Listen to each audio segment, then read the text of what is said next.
नमस्कार everyone. Today we will talk about the features of Indus valley civilisation. हमने अभी towns and planning की बात कर ली, that was the first major feature. Now will talk about features like agriculture, allied crafts, we'll talk about arts, we'll talk about technology, we'll talk about ethnicity, and we'll talk about a lot of other things that Indus Valley civilization comprised of. So let's start with agricultural and allied crafts. When we talk about allied crafts, we mean कि घर के अंदर और छोटे छोटे काम किस प्रकार के किए जा सकते थे। One being very important was domestication of animals. कोई भी प्रकार के एनिमल्स हम जैसे डोमेस्टिकेट आज करते हैं, पहले भी कुछ एनिमल्स को डोमेस्टिकेट किया जाता था। सो जो पूरी इकोनॉमी थी that was based on agriculture and allied crafts and trade. अब हमें एविडेंसेस मिलते हैं डैम्स के भी, रिजर्वॉयर्स के भी, वेल्स के भी, जो इरिगेशन में काम आ सकते थे। और वाटर हार्वेस्टिंग इतना पहले भी होता था, तो वाटर मैनेजमेंट का जो एक अच्छा हमें एग्जाम्पल मिलता है वो इसके थ्रू मिलता है। क्राफ्ट्स के अंदर pottery was very prominent. Images हमें देखने को मिलती हैं टेराकोटा पे, स्टोन पे, मेटल पे, सील्स पे। Now craft had 3 forms, one was stone, one was terracotta and one was metal.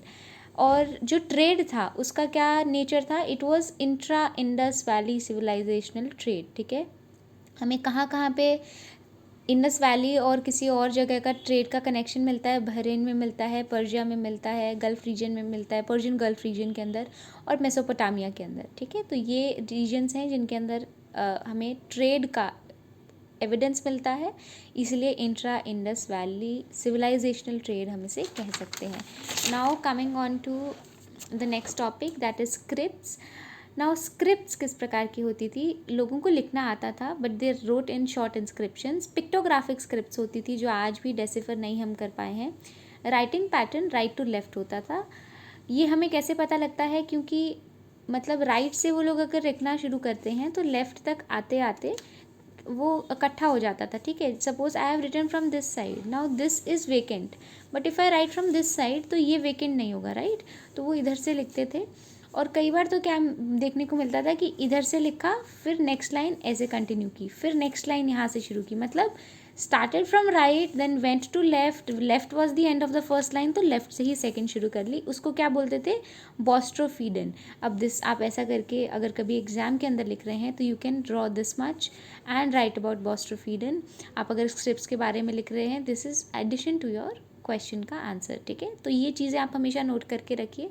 Next is जितनी भी स्क्रिप्ट्स थी देवर, मतलब नॉट जितनी भी, most of them were found on seals, और बहुत ब्यूटीफुल एनग्रेविंग हमें देखने को मिलती है। Now we will talk about arts, different types of arts. अब आर्ट्स के अंदर आर्किटेक्चर, स्कल्पचर्स, पेंटिंग एट्सेट्रा ये सब चीज़ें आ जाती हैं।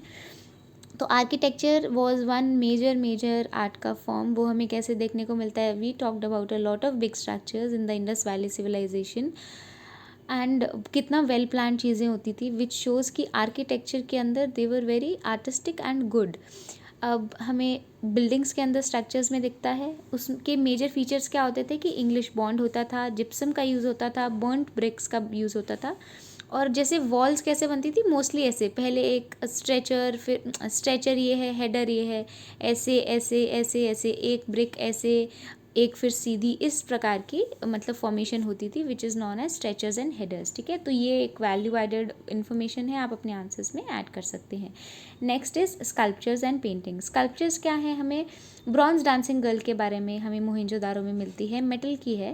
ऑफ कोर्स ब्रॉन्ज नाम आ गया तो आपको मेटल समझ सकते हैं, ये नाम जॉन मार्शल ने दिया था। एंड सील्स पे भी हमें पाशुपति सील मिलती हैं जैसे स्टोन की। तो ये स्कल्पचर्स हमें छोटी छोटी चीज़ों पे, फॉर एग्जांपल सील्स पे मिलते हैं, मेटल के स्कल्पचर्स बने हुए मिलते हैं। तो दैट शोज़ कि दे वर into sculptures also, they made sculptures as well. Now coming on to painting, ये हमें पोट्री पे विजिबल है। रेड और ब्लैक वेयर, जनरली क्या होता था कि ब्लैक बाहर से और रेड अंदर से होती थी, और इन पे हमें डिफरेंट इमेजेस और डिज़ाइंस मिलती हैं, ज्योमेट्री के डिज़ाइंस मिलते हैं, ट्रीज़ के डिज़ाइंस मिलते हैं etcetera. Now coming on to the next topic. अच्छा, उससे पहले वील सी दैट जो कल्चरल सिविलाइजेशन होती है that took place on favourable conditions and technology. अब आप खुद सोचिए, जहाँ पे फेवरेबल कंडीशंस होंगी, टेक्नोलॉजी होगी, और उसको एक तो एनवायरनमेंट अच्छा होना चाहिए, और उसको यूज़ करने के लिए, एक्सप्लॉइट करने के लिए टेक्नोलॉजी हमारे पास होनी चाहिए, तभी उस एनवायरनमेंट का यूज़ है, राइट। तो जो सिविलाइजेशन जो होती थी, अर्बनाइजेशन जो होती थी, वो किस बेसिस पे होती थी कि रिसोर्सेज सारे अवेलेबल हैं और आपको उनको यूज़ करना आ रहा है, तो फिर cultural civilization used to take place. Now we'll talk about technology in Indus Valley civilization. तो technology played a crucial role as we talked about it. जब environment हमारे लिए friendly है तो हमें technological knowledge होनी चाहिए so that we can make use of that favorable environment. It played a crucial role in the rise of civilization. इसकी various forms क्या हैं? Agricultural forms हम देख लेते हैं तो plowing है, reservoirs हमें मिल जाते हैं, dams मिलते हैं, जिप्सम का यूज़ मिलता है, architecture is one big form, metallurgy उस टाइम पे बहुत प्रोमिनेंट देख सकते हैं, बोट मेकिंग तक वहाँ पे होती थी. Now technology played a very important role in exploitation of favourable conditions and इसी वजह से सिविलाइजेशन हुई, राइज भी इसी वजह से हुई. Now boat making in trade, wheel cart हमें ट्रांसपोर्ट के अंदर यूज़ होता हुआ मिलता है. वैक्स टेक्नोलॉजी जो अब लॉस्ट हो गई है, मेटलर्जी में यूज़ होती थी. तो ये स्पेसिफिकली इमेजेस क्रिएट करने के, like we can say moulds वगैरह में काम आती होगी.